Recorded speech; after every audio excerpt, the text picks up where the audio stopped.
এত বড় কালুই তো মার তুই ঘুরে। আরে বেটা থাম, দেখ গেল আশেপাশে কেউ আসেনি। তুই একটা কাম কর, তুই গাছ উঠ, আমি নিচে থেকে দেখি কেউ আইনি। এ বেটা আবার আমার থুয়ে যাস কেন কইলাম। আরে তুই চিন্তা করিস না বেটা, আমি নিচে আছি, তুই উঠ গাছ উঠ। দেখেই গাছলা কাড়ো লইছে, কত দূর বড় হইছে গাছতলা কাড়া রে।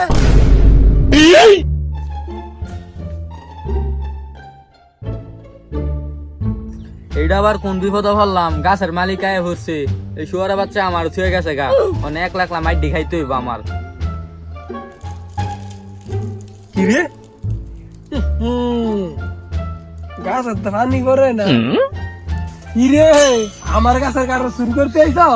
আচ্ছা তুই নাম, তোর খবর আছে? ভাই এবারের মতো মাফ করে দেন, আমি আর আমার জীবনে চুরি করতাম না। আমার বাচ্চা তুই খারাপ হইছিস।